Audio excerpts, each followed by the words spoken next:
Assalamualaikum warahmatullahi wabarakatuh.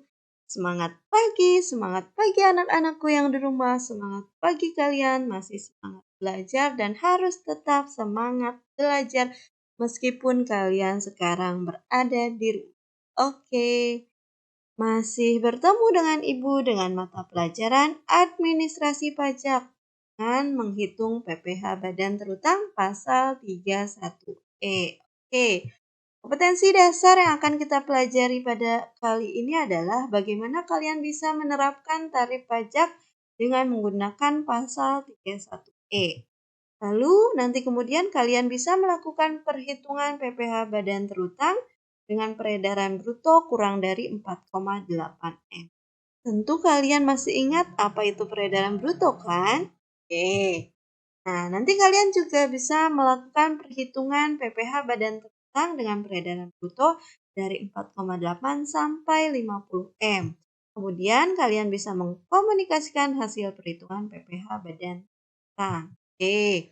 Di video kali ini, Ibu akan menerapkan model pembelajaran tentang problem based learning. Nah, dengan menerapkan problem based learning ini, kalian diharapkan mampu melakukan perhitungan PPh Badan Terutang dengan baik dan benar.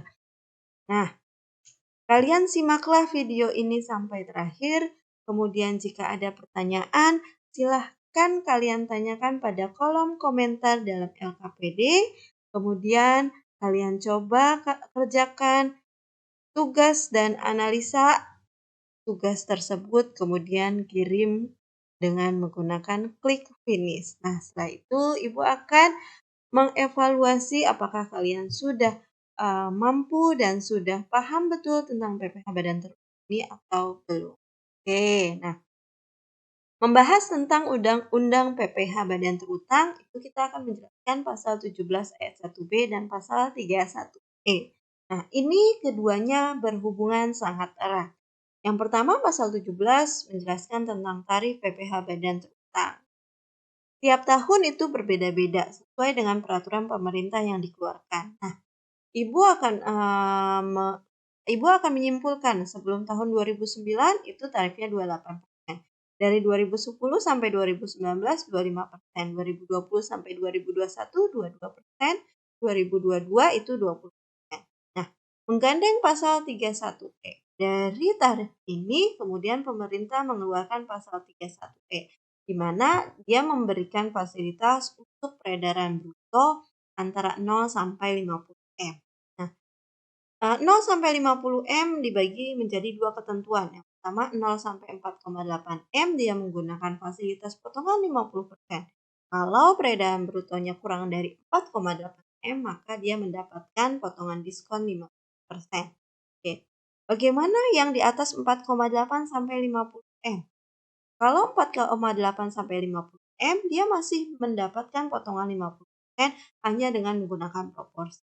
Jadi, dari 1 LKP misalkan 100 juta, sebagian ada yang mendapat potongan 50% dan sebagiannya ada yang tidak mendapat potongan 50%.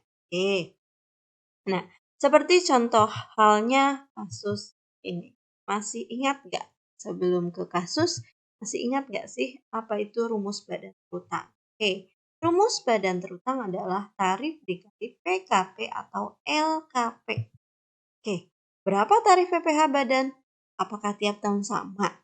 Tentu yang sudah tadi Ibu jelaskan bahwasanya tiap tahun itu berbeda sesuai dengan peraturan pemerintah yang mengeluarkan. Oke, apa itu PKP atau LKP? Tentu kalian harus paham betul apa itu PKP dan LKP. PKP adalah penghasilan kena pajak atau LKP itu laba kena pajak.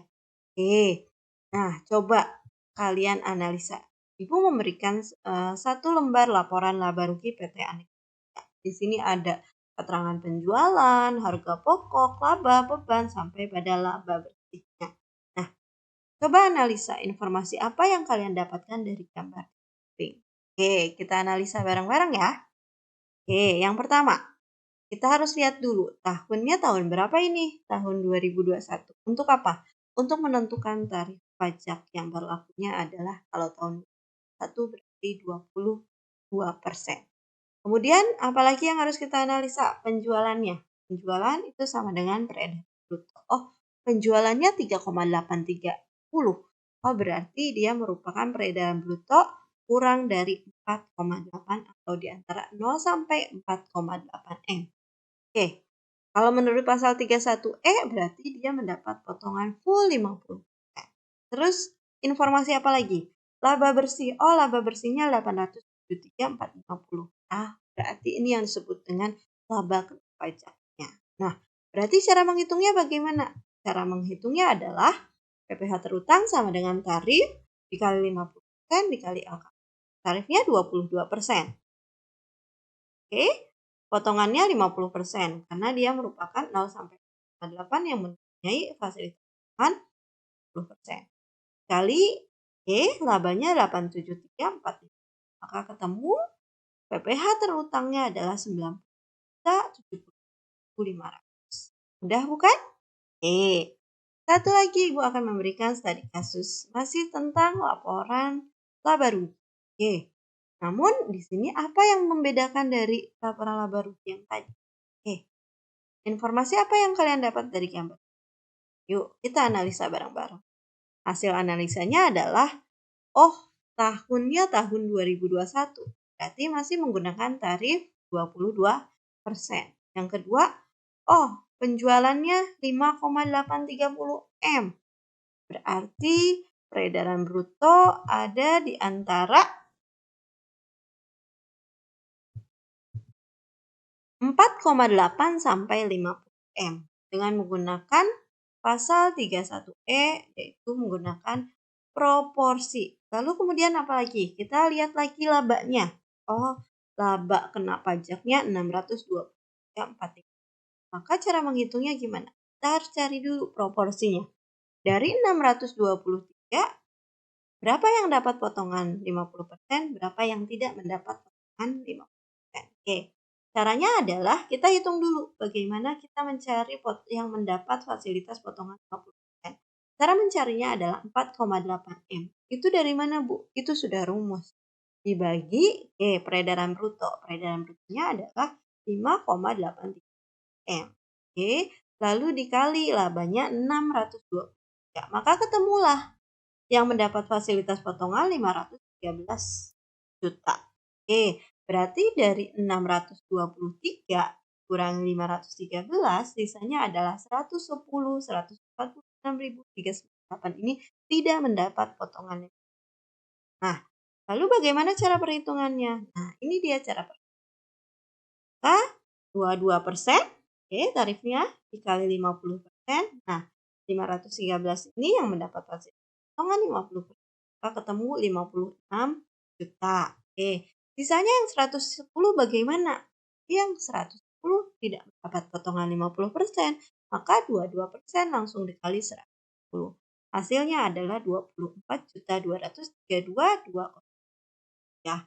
Maka kita jumlahkan totalnya. 56 ditambah 24 sama dengan 80.695.603 rupiah. Nah, dari dua kasus itu tentu kalian sudah paham. Kalian yang pertama adalah harus mengidentifikasi berapa peredaran brutonya, berapa labanya dan berapa tarifnya. Dan kemudian kalian tentukan apakah dia kurang dari 4,8 yang mendapat potongan fasilitas 50% full. Kalau lebih dari 4,8 berarti dengan menggunakan proporsi. Terakhir, apakah ada pertanyaan? Jika ada pertanyaan, silahkan isi komentar kolom pertanyaan dalam LKPD. Terima kasih, sampai ketemu di minggu depan dengan materi yang berbeda. Minggu depan kita akan membahas bagaimana, kalau tadi kita membahas 0 sampai 50 M, minggu depan kita akan membahas bagaimana peredaran bruto yang lebih dari 50 M. Terima kasih. Wassalamualaikum warahmatullahi wabarakatuh.